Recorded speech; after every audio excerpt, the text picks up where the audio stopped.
Parlament cez Vianoce rokuje v skrátenom legislatívnom konaní o zrušení úradu špeciálnej prokuratúry. Príde potom na rad aj zrušenie špecializovaného trestného súdu? A ak nie, ako tento súd ovplyvňa prerokúvané zmeny? Nielen o tom sa budem rozprávať s predsedom špecializovaného trestného súdu Jánom Hrubalom. Dobrý deň. Dobrý deň, prajem. Predpokladáte, pán predseda, že po tomto volebnom období, či už skončí v riadnom alebo nejakom mimoriadnom termíne, bude existovať špecializovaný trestný súd? Tá otázka je nasmerovaná na mňa, ale nie som ten pravý respondent. Odo mňa to závisieť nebude. Ak sa pýtate na predpoklad, to je úroveň pravdepodobnosti, aký je môj názor, teda myslím si, že tento súd bude existovať. Prečo si to myslíte? Z čoho vychádza ten predpoklad? Myslím si, že ja sa nezvyknem brániť tento súd ani hodnotiacimi súdmi, či je dobrý alebo nie. Samozrejme, aj my sme chybujúci ľudia, nie sme bezchybní, ale tento druh špecializácie zmysel má a myslím, že v roku 2009 si to uvedomil aj súčasný premiér, pán Fico. Aj vďaka jeho zásluhe tento súd zostal a neviem, nakoľko sa venoval číslam, to je najdôležitejšie, venovať sa číslam. Proste tá špecializácia a to, že je tu vyčlenených niekoľko ľudí, ktorí sa snažia porozumieť veciam, ktoré sú veľmi často zložité, sofistikované, to spôsobuje, že tak ako každý špecializovaný subjekt, aj oni sa zlepšujú vo svojej práci. A v skutku môžem s hrdosťou povedať, vďaka mojim kolegom, vďaka celému súdnemu aparátu, vyšším súdnym úradníkom, vďaka asistentom, tento súd nevykazuje žiadne subjektívne prieťahy v konaní. Jeho rozhodnutia sú vo väčšine prípadov odobrované odvolacími sťažnostnými orgánmi. A áno, iste sa ma budete pýtať aj, ako ústavný súd hodnotí činnosť tohto súdu. Už teraz predosielam, že popri tých rozhodnutiach, kde sa konštatuje porušenie takých alebo onakých práv, základných práv a slobod, tak veľká väčšina prípadov dopadá aj tam v náš prospech. Patríte k veľkým fanúšikom špecializácie, ono asi aj diváci a poslucháči dokážu pochopiť pridanú hodnotu špecializácie, ale v krátkosti skúste ozrejmiť, prečo je špecializácia v kriminálnych prípadoch benefitom. V krátkosti, ono sa to veľmi ťažko zdôvodňuje. Viete, keď idete na neurochirurgickú operáciu alebo idete na nejaký vážny chirurgický výkon, tak nejdete k obvodnému lekárovi. To absolútne nie je podcenenie obvodných lekárov, lebo ten musí mať všeobecný prehľad, možno oveľa širší ako ten neurochirurg, alebo ten operatér iných závažných, takých alebo onakých ortopedických, chirurgických, iných interných ochorení a špecializuje sa. To znamená, že ja viem, že to prirovnanie je zjednodušenie, ale radšej idete na operáciu k niekomu, kto tú operáciu robí už 10., 100., 200 krát, ako k tomu, kto improvizuje ako začiatočník. A áno, tak rodinné právo, správne právo si zaslúži špecializáciu. Môj názor je, že i tento druh sofistikovaných konaní, ktoré neprejednávame len korupciu, si zaslúži špecializáciu. O tých negatívach sa hovorí menej, napriek tomu zahraničná právna veda to v zásade skúma. K takým dvom najčastejším patrí niečo, čo sa volá tunelové videnie. Inak povedané, keď zavriete do jednej miestnosti 10 odborníkov na to isté, tak môžu byť slepí k niečomu inému. A druhá vec je, to hovorí vlastne, myslím, že aj stanovisko poradnej rady sudcov z roku 2012, že keď sa pri tej špecializácii sudcovia stretávajú neustále s tou istou sociálnou skupinou, tak môžu si vybudovať nejaké iné vzťahy. Aj to stanovisko vlastne odporúča prísnejšie sebaobmedzujúce nejaké nástroje pre tých sudcov. Ako je možné toto v slovenských podmienkach splniť, keď vlastne sídlite v jednej budove úradom špeciálnej prokuratúry? Jedna budova, považujem to za problém, napriek tomu, že, za výraz, ani v sociálnych zariadeniach sa nestretávame s prokurátormi, oni prejdú tým schodiskom hore a ja ich v skutku stretávam len v pojednávacej sieni. To tunelové videnie, ja to zvyknem aj citovať, teraz si nespomeniem na meno toho amerického prokurátora. To tunelové videnie môže sa javiť ako problém a keď sa niečo javí ako problém, tak to obvykle problémom aj je. Musíte mať veľa vybudovaných obranných mechanizmov, aby ste tomuto dokázali nejakým spôsobom odolať. A ja zvyknem opakovať, možno je to nudné, možno je to príliš akademické. Ako neurochirurgovia a odborníci na istý druh operácií venujeme pochopeniu rôznych štruktúr, my nebojujeme proti zločinu. My tam nie sme kouboji, ktorí sú premotivovaní teraz silou, mocou, výzvu, strety všetkým, ktorí chcú niekoho vidieť vo väzení. Pristupujeme k tomu so špeciálnou opatrnosťou, uvedomujúci všetky tieto rizika a myslím si, že aj výsledky našej práce dokazujú, že ak to nazveme premotivovanosť alebo tunelové videnie, alebo ono to môže byť aj v dobrej viere spôsobené. Že jednoducho my sme tam ako nejakí bojovníci proti zločinu, lebo v roku 2005 sa povedalo, že korupcia je obrovský problém. Áno, narastol počet prípadov z 3-4 ročne na stovky. Môžeme, ale to skôr sociológovia môžu na to odpovedať oveľa erudovanejšie, než ja rozmýšľať nad tým, že prečo. Uvedomujeme si tieto riziká, každý z nich bojujeme s nimi, preto sú aj psychologické posudky. Vypočujte si výberové konania našich sudcov. Dám ruku do ohňa za jednu jednoduchú vec. Sú spravodlivé, transparentné a vyberáme to najlepšie, čo sa prihlási. Najčastejšie sa pri špecializácii ako príklad laický udáva, že pod špecializovaný trestný súd spadá právomoc rozhodovať o tých najzávažnejších zločinných spoločeniach a zločineckej skupine. Málo kto z laickej verejnosti vie, že u nás na Slovensku je to také dvojrýchlostné, že máme ešte organizované spoločenia alebo organizovanú skupinu, o ktorej rozhodujú bežné okresné súdy. A aj dneska vlastne jeden z najznámejších prípadov v súčasnosti parketár sa vlastne prehadzoval medzi špecializovaným trestným súdom a mestským súdom Bratislava 1, lebo tá hranica je veľmi tenká. Okrem dĺžky konaní na mestskom súde, alebo teda všeobecne na okresných súdoch v sídle kraja, som nepočul iný vecný argument, prečo to tie okresné súdy nedávajú. Sú iné argumenty okrem dĺžky konaní na tých okresných súdoch, prečo by to nezvládali? Tú najzávažnejšiu kriminalitu súdiť? Viete čo? Okresné súdy v sídle kraja, podobne ako náš súd, sú preťažené. Je to jednoduchý fakt.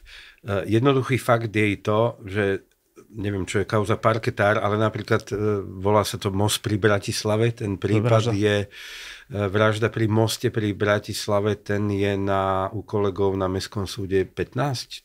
Tak. Nejak 15-16 rokov. To je nemysliteľné. A ja teraz absolútne neútočím na kolegov, ktorí tieto veci nestíhajú. Mimochodom, tam sú aj nejaké objektívne okolnosti a skutočnosti, ktoré spôsobili tie príťahy.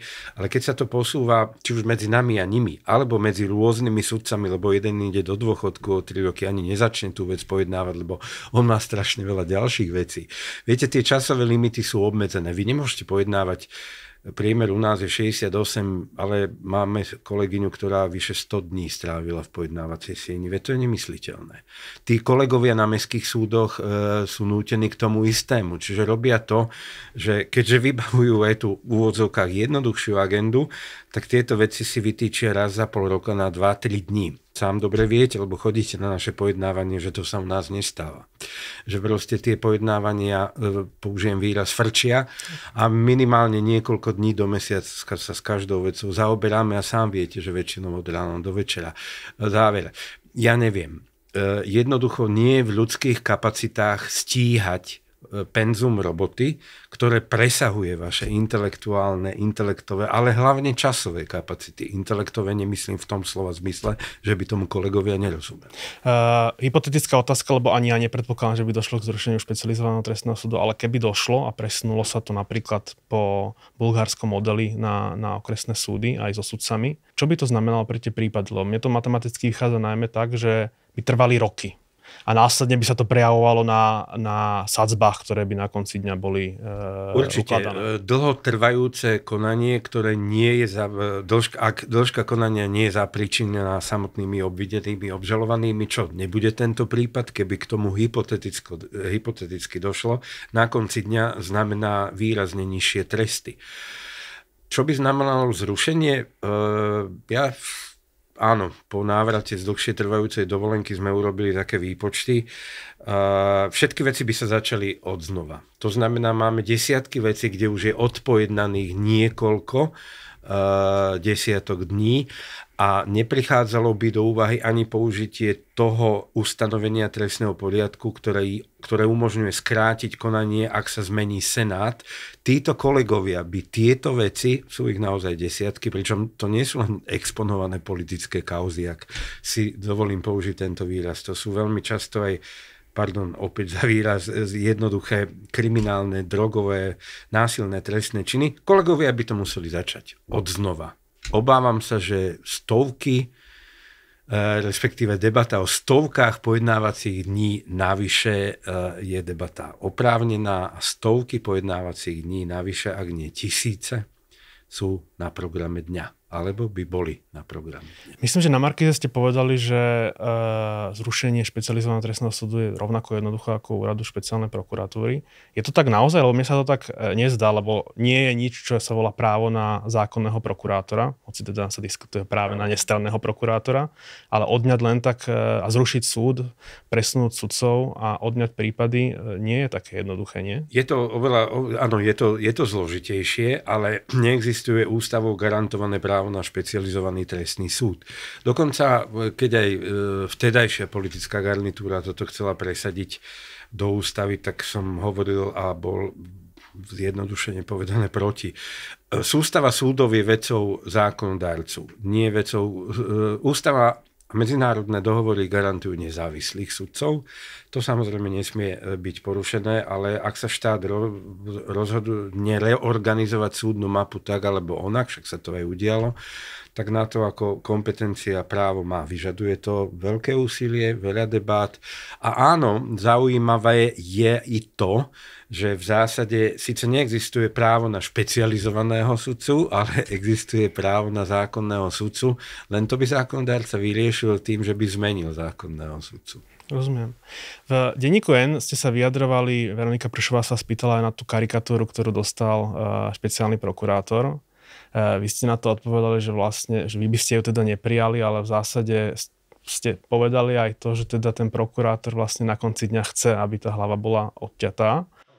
Čo nespochybňujem, na druhej strane považujete za legitímne tú obavu, že keď toto niekto dostane, tak samozrejme je otázka, že či tej odťatej hlave neprispôsobuje aj to prípravné konanie, kde ten prokurátor by mal rozhodovať s väčšou mierou nestrannosti ako v tom konaní pred súdom? Často zdôrazňuje rozdiel medzi sudcami a prokurátormi. A dostal som aj v rozhlase otázku, že či teda neutrpí spolupráca s prokuratúrou. No my nespolupracujeme s prokurátormi. Pre mňa je prokurátor, či sa volá Harkabus, Repa, Lipšič, Čúrek, Kysel, Bíro, rovnaká strana v konaní ako obhajca, či sa volá Manzák, Para alebo nejak inak. Čiže moja povinnosť je posudzovať veci z nadhľadu. A ten rozdiel vnímam. Myslím si, že som ho dal... Nie som priaznivcom tohto typu humoru, hoci teda karikatúry mám rád, nemám problém a chvála Bohu od roku 89 sú povolené, ale neviem, či som dobre vystihol ten rozdiel medzi nimi a nami.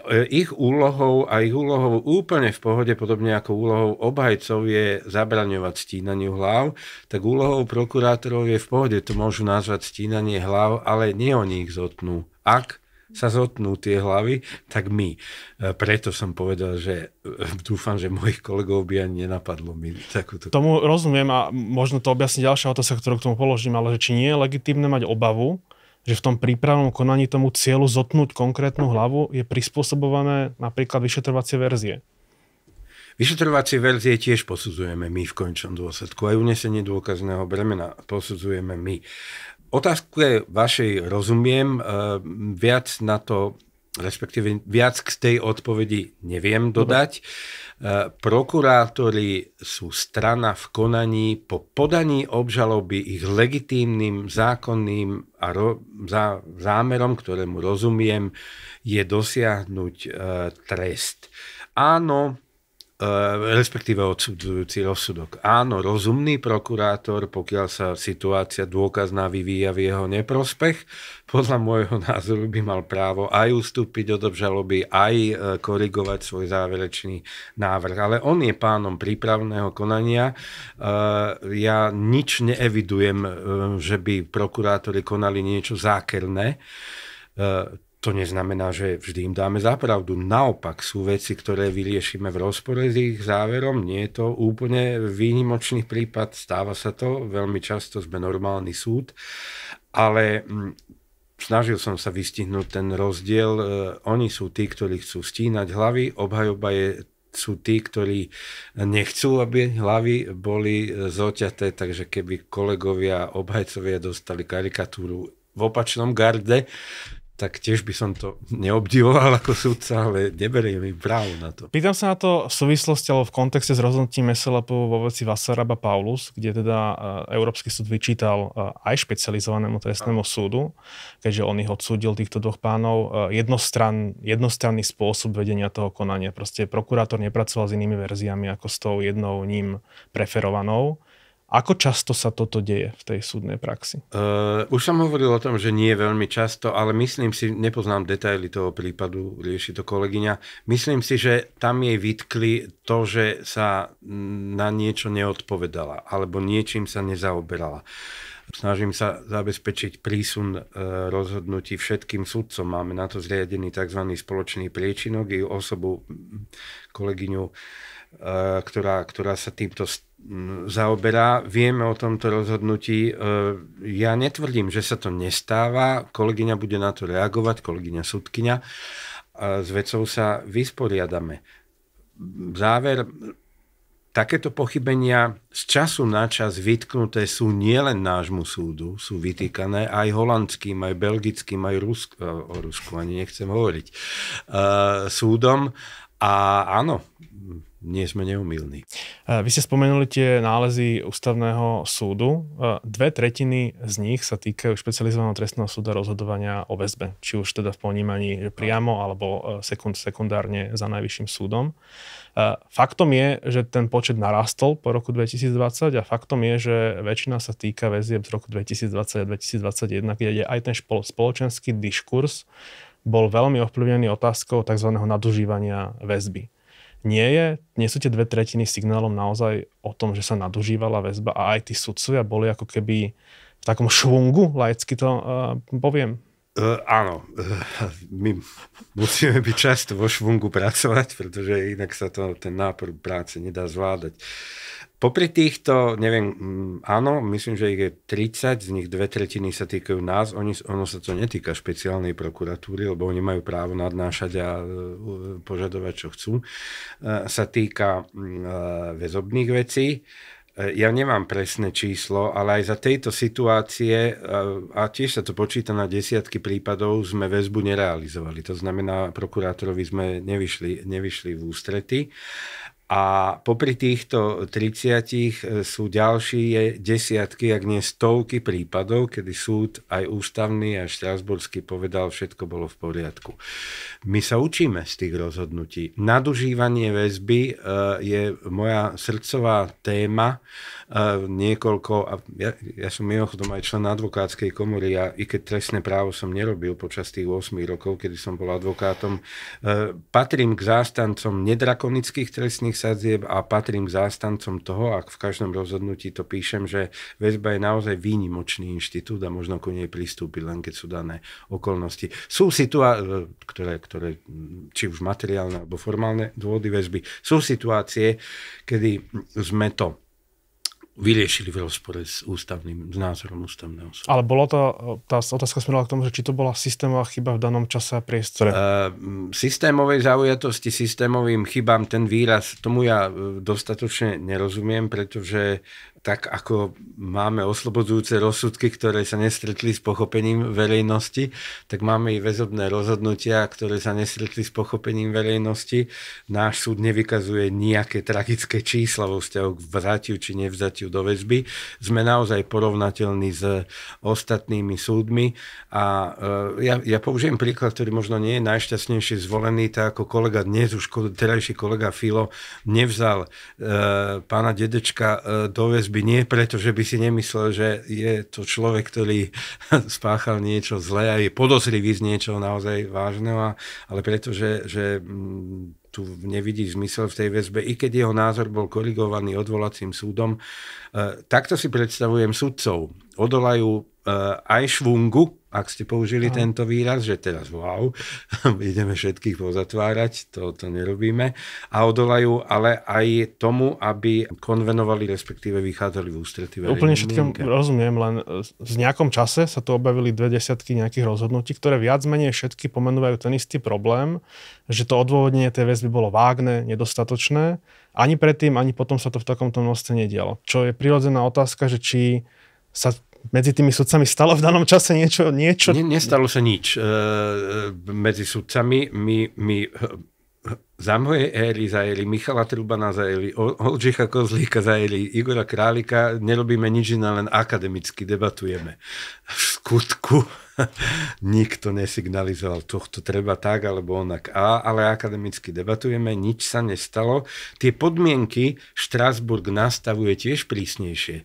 Volakedy väzobné rozhodnutie malo 3 strany. Kolegovia, ktorí sú nad 50, 40, 50 rokov, patrím už do tejto vekovej kategórie, blížim sa k dôchodkovému veku, to potvrdia. Dnes, a samozrejme, arbitrárne nesmie byť odôvodnené nič. Dnes väzobné rozhodnutia majú 15, 20 až 40 strán.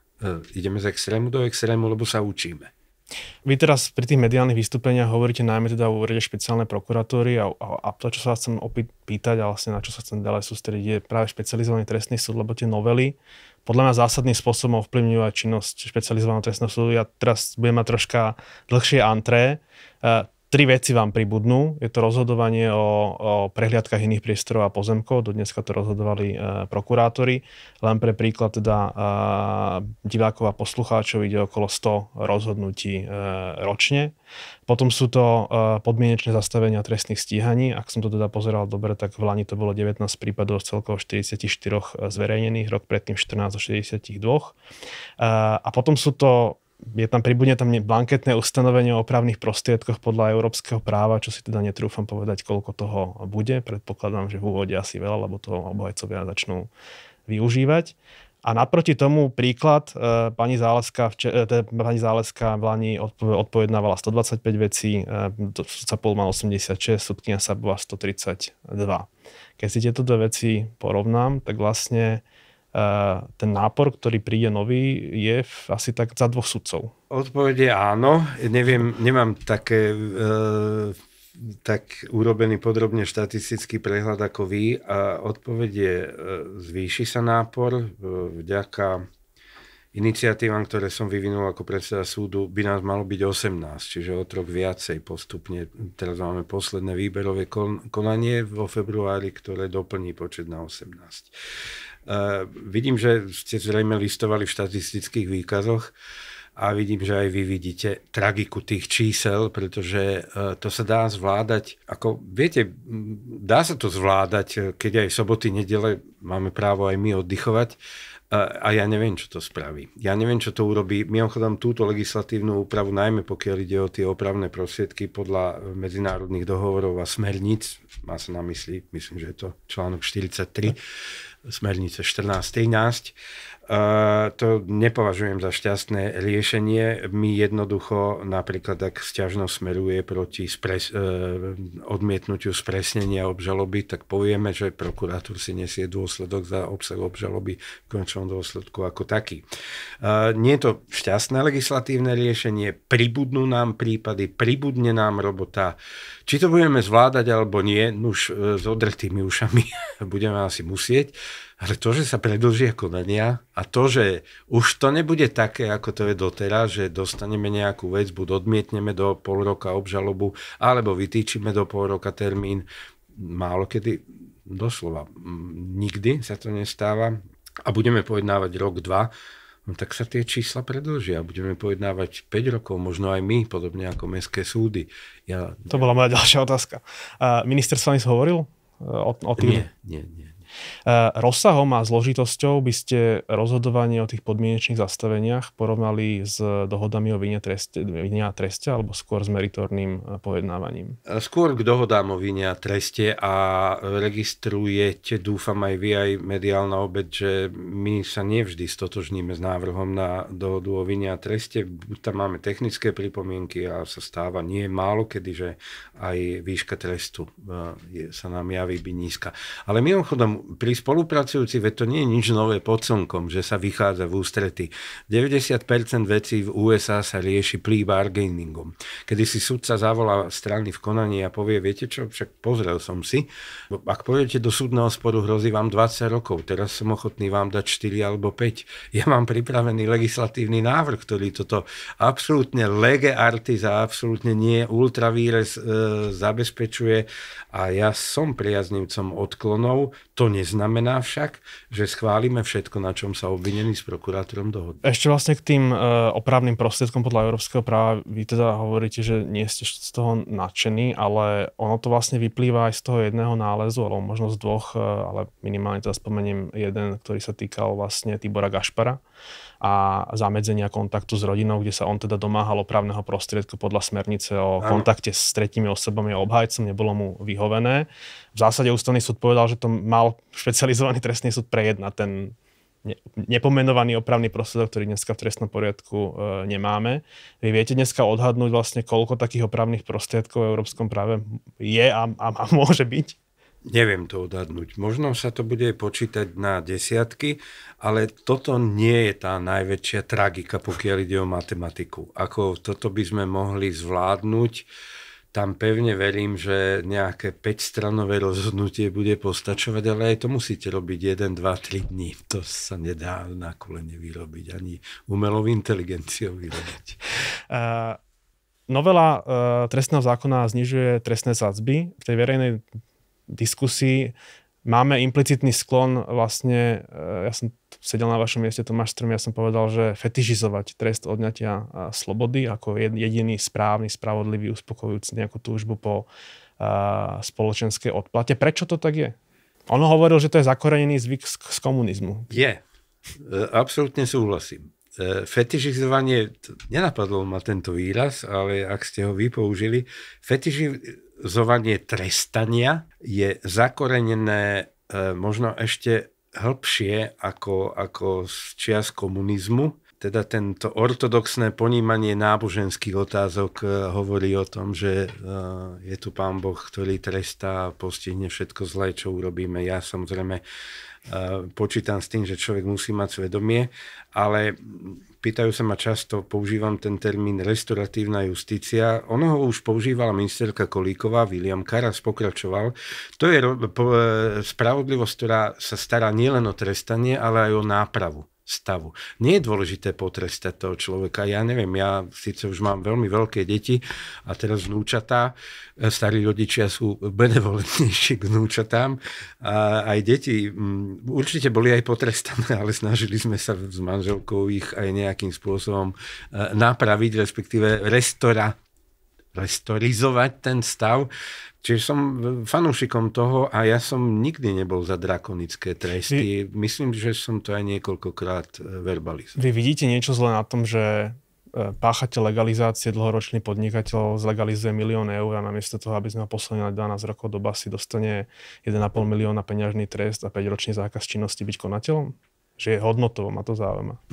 Môžeme sa baviť, je to vec politická, to nie je vec sudcov, keď budú dané sadzby, budeme o nich uvažovať. Môžeme sa baviť o tom, že kurník, pardon za výraz, ale niekedy je to na mieste, kurník šupa Však ale veď 60-100 miliónov a podmienka a iba 1 500 000, keď jeho obrad je, neviem aký. To je ten diskurs. To je ten diskurs, ktorý vyriešime. Ja vám nepoviem ako, budeme akceptovať sadzby, ale myslím si, že zjednodušenie typu čím vyššia škoda, ak sa počíta na desiatky, stovky miliónov, tak tým prísnejší trest, tak to je hádam na mieste.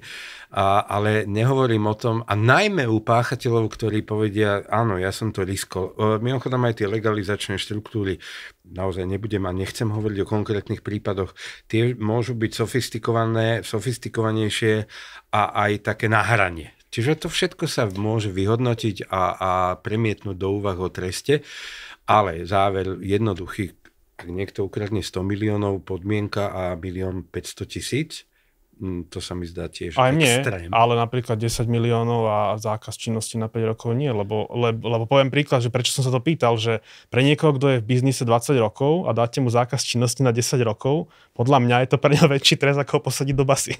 Jasné, len zase druhá vec, že on ten biznis môže robiť cez ďalšie osoby a doma si bude už nie pod svojím menom hovieť v kresle a šéfovať naďalej. Rozumiem. Takže tak. No. Vy už dnes minimálne v kauze Mýtnik žiadate od prokurátorov zoznam z referát o stave trestných stíhaní spolupracujúcich svedkov, čo je v zásade, ja to vnímam ako nejakú verziu zoznamu benefitov. Áno.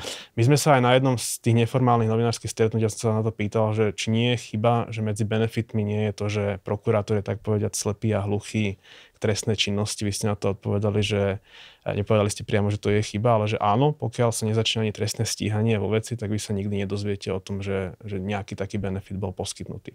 V tomto kontexte je správne, že vlastne medzi benefity sa zaraďuje niečo, čo sa volá opomenutie? Asi áno, len ako sa k tomu prepracuje ten sudca. Keď sa niečo opomenie, tak on o tom, pokiaľ to prokurátor nesignalizuje, tak on o tom nemá vedomosť. To bola hneď moja druhá otázka, že ako to bude vyzerať v praxi, lebo ja si to teda predstavujem tak, že prokurátor asi nebude ochotný priznať opomenutie, obhajoba vám povie, že oni opomenuli niečo stíhať. Teraz bude sudca musieť rozhodovať nad komplexnosťou toho zoznamu benefitov. Vnímam to správne. Ako to urobí technicky, logisticky je to nevykonateľné. Mimochodom, už keď sme pri tom hovorili, ten v zátvorke používa výraz benefity, nepáči sa mi ten výraz, ale v poriadku, rozumiem. Ono ani nejde o nezákonné benefity, lebo keď sa niekomu podmienečne zastaví trestné stíhanie, je to v súlade so zákonom? No je, pretože zákon to umožňuje. Skôr by som privítal výraz neprimerané benefity, ale neprimerané benefity aj vo svetle judikatúry SLP je mnoho vecí a mnoho prípadov, ktoré zvykneme citovať v našich rozhodnutiach, to prispieva k vyhodnoteniu vierohodnosti svedka. A už teraz tieto veci berieme do úvahy, ale neplatí nejaká mantra alebo paradigma alebo narratív, že ako náhle niekto má neprimerané benefity, tak mu neverím ani slovo. To ani nebude platiť. Zákonodárca to môže urobiť, ako uzná za vhodné. Ja môžem odmietnúť obžalobu. Rozumiem, ale napríklad v prípade Adamča, teraz neviem, či Branislava alebo Erika, sa SLP inklinoval k tomu, že keďže bolo zastavené dokonca za vraždu podmienečné stíhanie spolupracujúceho svedka, tak inklinoval k tomu mu neveriť viac. Určite áno. Áno, lebo, a to mi prišlo teda brutálne. To nie je náš prípad. Áno. Náš prípad prešiel testom SLP a je odsúdený. Ja hovorím o Branislavovi. Áno, povedal a medzi riadkami nikto nemôže nabúrať teóriu voľného hodnotenia dôkazov. Povedal, že tým, že on absolútne, to bol nejaký šofér, ak si to pamätám, tým, že on absolútne nedostal nič, tak SLP povedal a podľa mňa ja mu rozumiem, že tak toto je silná káva, zjednoduším. A my tie silné kávy musíme vidieť a budeme ich vyhodnocovať. Správna je vaša otázka je v tom smere, že ako to logisticky urobíme, lebo my o týchto veciach nemusíme vedieť. Ak teda zhrniem presne túto odpoveď, vy čo očakávate, že v súvislosti s predkladaním a hodnotením toho zoznamu benefitov budú praktické problémy? A bude sa to musieť nejak ustriasť v rámci výkladu? Budú. Ja som toho názoru, že toto sa dá urobiť interpretáciou práva. Toto nepotrebujem mať napísané v trestnom poriadku, ale keď to, veď sám ste povedali a boli ste svedkom toho, že my to, väčšina z nás to robíme už teraz, minimálne ja vo svojich veciach a žiadame to. Čiže všetko je OK a chceme vedieť, aké ten, ktorý človek má benefity a budeme na to prihliadať. Veľa sa vo verejnom priestore referuje o teda zozname 40 odsúdených zločincov z éry Smeru, zjednodušene povedané. Ja keď som si to analyzoval, tak 2/3 z nich boli odsúdení na základe dohody o vine a treste alebo vyhlásenia o vine. Nič proti tomu nespochybňujem to, ale pre mňa subjektívne má dohoda o vine a treste vo vzťahu k samotnému priebehu skutkového deja trestnej činnosti menšiu váhu ako rozsudok a výsledok hlavného pojednávania s dokazovaním. Pre vás osobne je to ako? Odsudzujúci rozsudok na základe dohody a vine treste je pre vás rovnako hodnoverným alebo výpovedným príbehom o danej trestnej činnosti ako rozsudok, ktorý je výsledkom hlavného pojednávania? Nie.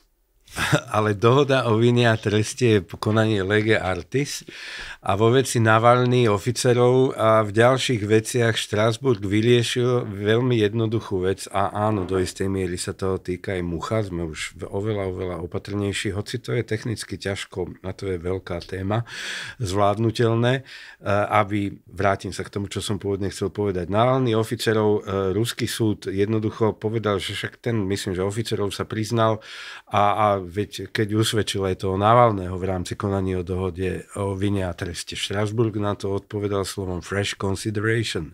To znamená, každá vec si zaslúži fresh consideration, čo voľný preklad znamená čerstvé vyhodnotenie situácie a dôkaznej situácie.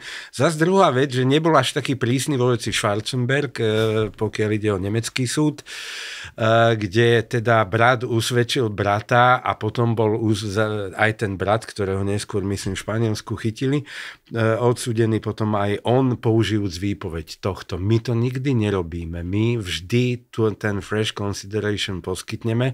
Pre mňa dohoda o vine a treste znamená logistický prívesok k tomu spisu, ktorému neprikladám žiadny význam. Tým ju ale nespochybňujem. Ja to tiež nespochybňujem. Keď si niekto chce zobrať na triko niečo, čo urobil a uvedomí si a odpovie na všetkých 10 otázok, rozumiem, chcem, prijímam trest, tak je to jeho vec. Ale nesmieme k tomu prihliadnúť v tom novom konaní a nikdy to nerobíme. Je chyba, že v tom verejnom priestore neodbornom, laickom sú medzi tými rozsudkami znamienko rovná sa? Že pre spoločnosť je to vlastne úplne jedno. Proste je odsúdený, tak je odsúdený. Viete, ja prijímam pozvania aj z času na čas do mediálneho priestoru, aj vaše som prijal.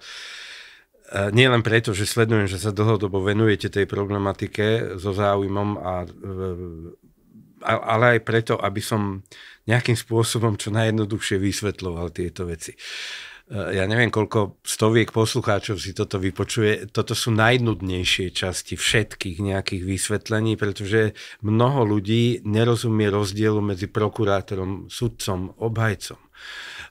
Túto školenie alebo respektíve výchova ku kritickému mysleniu, občianske náuky, ktoré sa zaoberajú týmito vecami, sú vyučované podľa môjho názoru naozaj takým spôsobom, že vychovávame ľudí, ktorí nie sú schopní čítať s porozumením. A ja vždy využijem aj tento priestor, ktorý ste mi vyposkytli na to, aby som tieto veci vysvetľoval. Jednoduchšie to neviem, ale takáto je situácia, takýto je stav. Deje sa z vašej praxe to, že nielen spolupracujúci obvinený, ale proste páchateľovi je vznesené obvinenie s nejakou právnou kvalifikáciou, drakonickou. On sa aj pod ťarchou tej drakonickej právnej kvalifikácie dozná, ale vo výsledku v obžalobe alebo v dohode o vine a treste je kvalifikácia miernejšia. Deje sa to aj u nás, deje sa to aj v Spojených štátoch, deje sa to všade. Je to dobré, alebo pozrite sa, lebo smerujem k tomu, že každý si je strojcom svojho šťastia. To znamená, že uvažujme spolu. Niekto nič neurobí. Ja nevylučujem, že sú aj situácie, nič neurobím a niečomu sa pod ťarchou, neviem koho a nebodaj výhrážok policajtov. Priznám, nevidujeme takéto veci. Odpovede každý si je strojcom svojho šťastia, dospeje k záveru a takto sa to deje aj v USA, aj v krajinách, kde sú odklony prípustné a dohody o vine a treste nie je nič výnimočné, ani v európskom kontexte. Proste sa rozhodne povedať to alebo ono, spolupracovať s políciou. Ja som to urobil, ale so mnou v tom boli ešte ďalší. A môže si vymýšľať, bez debaty. Ja nehodnotím, či je to dobré alebo nie. Dohodu, ktorá je pod ťarchou, kde máme akékoľvek podozrenie, že išlo o nejakú hru, ktorá nie je v súlade s etikou a právom, neschválime. Rozumiem, ale máme zhodu, alebo nezhodu v tom, že keď mi je znesené obvinenie s právnou kvalifikáciou so sadzbou 12 až 20, tak mám inak kriticky o tom, ako obvinený premýšľam, ako keď mi je znesené za ten istý skutok so sadzbou 3 až 5. Určite.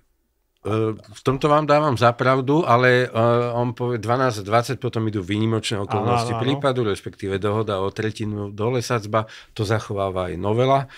Dokonca môže ísť ešte nižšie a je to v súlade so štrasburskou judikatúrou. Ste v sadzbe 12 až 20, bojte sa. vieme tam dať 4. Nuž, takto sa to deje aj v tých krajinách, kde nie len u nás. A on povie, OK, dobre, tak 4 berem. Alebo neberem. Obchodovanie so spravodlivosťou, ak vás napadá, do istej miery to je obchodovanie so spravodlivosťou, ale obchodovanie sa môže diať aj transparentne a obchodovanie sa môže diať aj za dobrým účelom. Rozumiem, mne len prekáže ten leverage na tom celom, že to môže naozaj slúžiť ako páka na prinútenie toho človeka k spolupráci. Môže, áno. To mám z toho veľkú obavu. Áno. Jedna z vecí, ktorá bola teda kritizovaná v posledných troch rokoch, je vzájomné vylúčovania, spájania na rôzne trestné konania. Dospelo to dokonca k tomu, že aj v niektorých hlavných pojednávaniach sudcovia si všímajú, že troška chaoticky potom je ten spis vedený, ale teda ten praktický dôsledok to má taký právny, že nie sú použiteľné výpovede, keď bol človek spoluobvinený s tými, ktorí sú obžalovaní. Mám pocit, že sa vlastne roztvárajú nožnice medzi ako keby nazvím to verejným súdom a trestným súdom, lebo verejnosť vníma tie výpovede komplexne. To znamená, že aj s prípadnými nepresnostami alebo s lžami. Ale súd na ne nemôže prihliadnúť a vlastne môže sa stať, že niekto, kto z pohľadu verejnej mienky je nedôveryhodný, lebo jeho výpoveď sa vyvíjala spôsobom, že tam bolo veľa nepresností, tak súd ju vyhodnotí ako vierohodnú, lebo nemôže formálne prihliadnúť na tú výpoveď z predchádzajúceho konania. Je to problém? Je. Dokonca s vami súhlasím a pokúsil som sa toto aj tak nejak prelomiť spôsobom, že ja nemôžem odignorovať vývoj jeho postojov a aj som takto dôvodil. Ale pokiaľ neúspeli ste na najvyššom súde. Neúspel som na najvyššom súde. Je to nevyhnutné prelomiť? Viete čo, a v tomto nemám absolútne žiadny problém. Je rovnosť zbraní v konaní. Problém je, že často chudobný rómsky chlapec nemá na obhajcu, alebo jeho obhajoba je veľmi, veľmi formálna, nielen rómsky, aj chudobný chlapec akejkoľvek teda rodiny. Tam dokonca súd môže akýmsi spôsobom kompenzovať tú rovnosť zbraní, že dá väčší priestor obhajobným právam. A s tým ja nemám absolútne žiadny problém. Záver je ale v rukách súdu. Ten povie, že či tak alebo onak. A ak sa ma pýtate na to, ja vám len tlmočím že či môžem prihliadnúť k nejakému vývoju situácie, pokiaľ ide o spočiatku nič, neskôr trochu, potom všetko a potom zase nič. Už môžem, veď vo veci Kučerka som to aj urobil. Hej, ako ja som používal tie výpovede a len teda môj názor v tomto smere zatiaľ nie je väčšinový, ale prebieha aj o tomto diskusia. Posledné záverečné otázky a jedna z nich bola na prípad Kučerka. Vás ako prvostupňového sudcu nemrzí situácia, že vlastne, ja si to dovolím teda vysloviť priamo, vlastne bolo zašpinené to konanie na odvolacom súde naozaj tým, že rozhodoval sudca, ktorý podľa ústavného súdu rozhodovať nemal? Nebudem túto vec hodnotiť. Môžem o zaujatosti sudcov, na to mám svoj veľmi prísny názor a záver. Formuloval som ho aj v disciplinárnom konaní voči jednému z kolegov mojich, ale k živým veciam, to som vám na začiatku rozhovoru, sa nebudem vyjadrovať žiadnymi hodnotiacimi súdmi. To, čo môžem urobiť vo veci Mariana Kučerku, lebo ja som autorom odsudzujúceho prvostupňového rozsudku, je tvrdiť, že tento podobne ako všetky ďalšie rozsudky, som omylný, ale aj tento rozsudok som vyniesol v najlepšej viere. Ten rozsudok v žiadnom prípade, podľa môjho názoru, nemožno považovať za arbitrárny. Je tam všetko vysvetlené. Preto tá otázka, lebo tá situácia je zvláštna, že vy ste pomerne zrozumiteľne ten rozsudok odôvodnili, ale otrockým trvaním Najvyššieho súdu na to, že bude sudca Juraj Klimen rozhodovať, to dopadlo tak, že už to rieši Európsky súd pre ľudské práva. Bez komentu. Ja dávam svoj štýl písania rozsudku najavo v tom, že sú moje rozsudky na internete. Áno, mimochodom ja tiež niekedy používam metaforický jazyk a prirovnávam isté veci, tak aby to bolo zrozumiteľné, lebo ja nepíšem rozsudok len pre svoj za výraz odvolací súd, ja píšem ten rozsudok aj preto, aby bol zrozumiteľný a rozumiem tomu, že sa v ňom môžu kľudne použiť aj citáty z literatúry, z beletrie a tak ďalej. Malo by to byť urobené na odbornej a neurážlivej úrovni. Čím je spôsobené to, že vo všeobecnosti trestné slovenské súdy, a nevnímajú špecializovaný trestný súd v porovnaní so správnymi a civilnými, pokladajú tak málo otázok Súdnemu dvoru Európskej únie? Je to strach z toho, že prerušíte to konanie a verejnosť vás bude kritizovať? Alebo? Nie. Je to riešenie odbornej a právnej otázky, že nevidím dôvod, pretože smernica je transponovaná spôsobom, ktorý mi postačuje. Viem o tom, že musím na to odpovedať, ak mám takúto otázku a odpovedáme na to.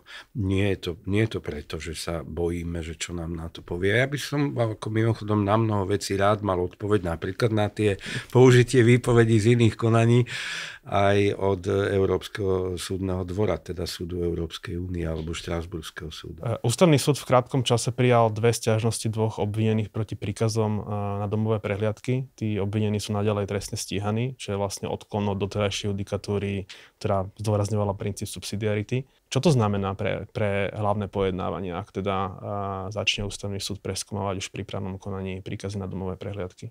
Pre hlavné pojednávanie to znamená toľko, čo povie Ústavný súd. Tam je problém opravných prostriedkov, gavanazov, 1 európsky vyšetrovací príkaz a tak ďalej.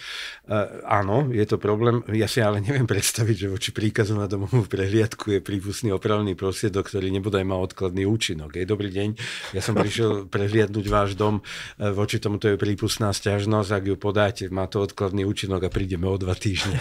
Veď to je nonsens.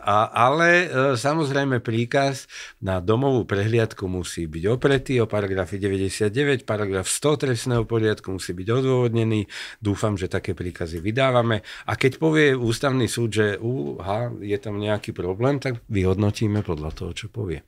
V súvislosti s novelami trestných predpisov sa hovorí teda najmä o podaní na Ústavný súd od opozičných poslancov, od pani prezidentky, ale mne v úvahách napadá, že taký návrh teoreticky môže ísť aj od špecializovaného trestného súdu, pokiaľ si niektorý sudca povie, že upravuje dôležitú otázku o vine a treste. A že ten legislatívny proces bol tak zašpinený, že tú otázku treba položiť z Ústavnému súdu. Súd má možnosť prerušiť konanie a pokladať otázky Ústavnému súdu. Nedovolím si o tom teoretizovať. A vy ako sudca v niektorom z tých... Neurobil som to. Ja doteraz vo svojich veciach v žiadnej. Nevylučujem, že sa to stane. Posledná otázka. Už ste slúbili. Ale táto je naozaj posledná, ale asi mi na ne neodpoviete pre krátkosť času. Je konflikt záujmov teda medzi Pamelou Záleskou a Monikou Todovou. My sme si o tom aj mailovali. Ja som teda prosil pána Mazáka, aby som prišiel, odmietol vo výsledku, potom to skrečoval. Naďalej nerozumiem tomu principiálnemu rozdielu medzi prípadom Truban a prípadom Záleska. A nerozumiem mu preto, lebo teda sudca Truban bol odstíhaný za to, že sa nenamietol. Vy ste mi to vysvetovali spôsobom, že pani Záleska v kauze vraždy vlastne neprijala žiadne rozhodnutie, že tam vidíte ten rozdiel, ale sedela v tom senáte nejaký čas. A pokiaľ by neprišla námietka od obžalovaného, tak neviem, čo by sa dialo. Nebola účastníčka konania. Ja som sa, a vy to tiež viete, tomu venoval nemálo desiatok, stoviek hodín tomu konfliktu záujmov, či existuje alebo nie. Správne ste povedali, že už k tomu nič viac nedodám. Stojím si za riešením, ktoré som zvolil a možno také zjednodušenie. Celý ten príbeh má aj tú dimenziu, že sudca Truban bol podozrivý z kontaktov, ktoré nemajú čo hľadať vo výkone právnickej profesie, zatiaľ čo vzťah taký či onaký k inému alebo tomu istému pohlaviu je niečo, čo nepodlieha etickej kontrole s jedinou výnimkou, keď sa nepremietne do namietania. Vy tam rozdiel nevidíte, ja tam ten rozdiel vidím a formuloval som ho. Teraz to chápem, čiže legitimita toho vzťahu je tým rozlišovacím kritériom okrem iného. Dobre ste to vystihli. Legitimita toho vzťahu, keď je niekto podozrivý z toho, že udržiava kontakty s podozrivou kriminálne závadnou podozrivou osobou, je to zjednodušene povedané rozdiel, ako keď niekto sa zamiluje alebo skamaráti s novinárom alebo s novinárkou. Ale je to rozdiel aj v prípade, že o tej zamilovanej osobe sú dôkazy v tom spise, ktorý má ten sudca súdiť? Nie je v situácii, nevystupuje v žiadnom procesnom postavení. A kolegyňa Záleska bola zainteresovaná do tejto veci, kedy nikto podozrivý v procesnom postavení poškodeného alebo onoho nevystupoval a nikto o nej netvrdil, že vybavuje dotáciu pre svoj súkromný penzión. To je veľmi veľký rozdiel. Ďakujem za rozhovor. A ja ďakujem za pozvanie.